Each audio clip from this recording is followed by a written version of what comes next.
Olá pessoal, esse videozinho curto aqui então, vou dar mais uma detalhada aí nessa questão 3, que aparentemente vocês têm passado um pouquinho de perrengue aí, né, para conseguir iniciar. Então vamos ver se com essa conversa aqui a gente consegue botar todo mundo aí que está com dificuldade nos trilhos, tá?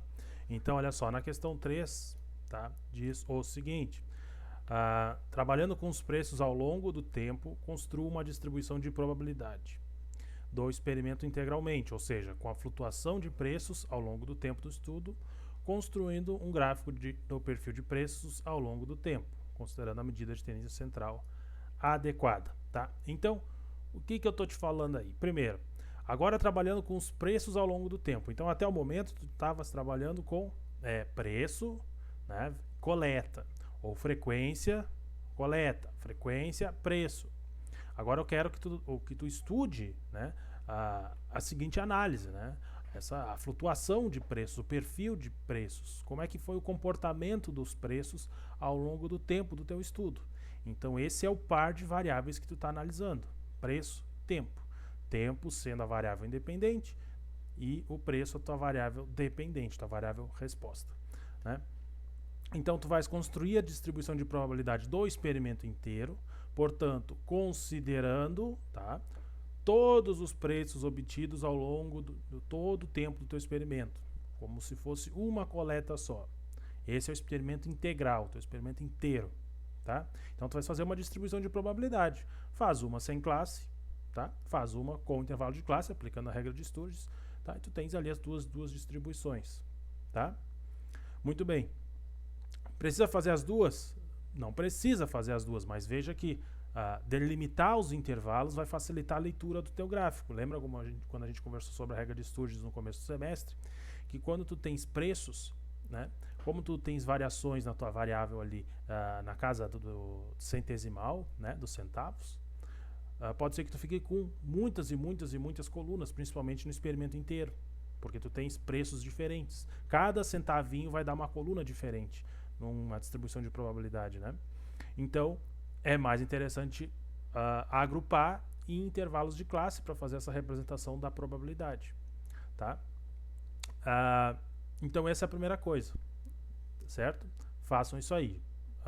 Façam com e façam sem. Se tu fizer sem, tu vai conseguir enxergar todas as probabilidades de encontrar cada um dos teus precinhos no teu experimento, tá? Isso aí pode te ajudar a responder as questões mais ali do final do trabalho, tá? Então vamos ver aqui, ó, que acho que é onde o pessoal tá com dificuldade, o que seria essa flutuação de preço ao longo do tempo, tá? Então aqui tem alguns exemplos. Então um gráfico como esse, seja da esquerda, seja da direita, veja que ele te mostra o seguinte, ó, ele te mostra variações, o gráfico da esquerda aí, ele te mostra variações, cada bolinha daquela é uma variação, um ponto de estudo, tá? No caso lá de uma análise química, tá? Na análise de DBO, ao longo de um tempo do experimento do cara. Então, cada pontinho no tempo 0, depois no tempo 1, depois no tempo 2, né? E assim por diante. Até 20 dias de estudo, o cara fez diversas análises ali, né? Então, esse é um perfil, no caso, um perfil de DBO versus tempo, mas é um perfil de variável resposta versus tempo. Então, o tempo está em escala, ó, ele começa no 0, certo? Na origem ali, ó, e vai até o 20 dias. É uma forma de representar o gráfico. Então, tem esse perfil. Nota que não necessariamente a pessoa pegou uma única medida de DBO em cada tempo. Ou seja, ela não fez uma análise única, uma coleta única de dados. Ela pode ter feito 3, uma triplicata, ela pode ter feito 20, como eu pedi para vocês, certo? Então, cada pontinho desse, ele está representando um grupo de uma determinada distribuição, certo? Uma variação. Tá? Se vocês olharem o gráfico da direita, um gráfico bem mais simples, tá? Porque ele só te mostra o seguinte, uma variação de preços ao longo do tempo também. O tempo em outra escala, agora o tempo em meses, tá? E veja que em cada um daqueles pontos ali, onde tem a inflexão da reta ali, né? Em cada pontinho daqueles ali, tu tens um preço. Então, por exemplo, tu tem um preço que representa todo o abril lá daquele ano. Tu tem um preço que representa todo o maio, um preço que representa todo o junho. Então, cada pontinho no tempo vem representado por um preço só. Mesmo que tu tenha feito 10, 20, 100, 200 coleta de preços, tu vai representar só um no teu gráfico, certo? Aqui tem mais alguns exemplos, olha lá. Ó. Aqui um gráfico, tá? Que te mostra uma evolução salarial lá, né? O gráfico está te mostrando também, ó, em cada um dos pontos, certo? Ele te dá um único valor. Mesmo que em cada mês do estudo ele tenha coletado inúmeros, certo? Infinitos valores ali, ele sempre vai te mostrar no gráfico um só, tá? Nesse outro gráfico aqui também, tu tens sempre um ponto ao longo da tua variável independente, ou seja, se tu está avaliando a tua, nesse caso aqui estás avaliando lá a pressão, tu tens um pontinho representando o teu tempo. Cada tempo do teu estudo está sendo representado por uma única variável resposta. Que variável é essa? Como tu coloca? Qual dos teus preços tu escolhe? Porque no teu caso tu vai ter então preço no Y e tempo no X. Qual dos teus 20, 30, 60 preços tu escolhe? No tempo 0, no tempo, enfim, tempo 7, no tempo 50, por exemplo.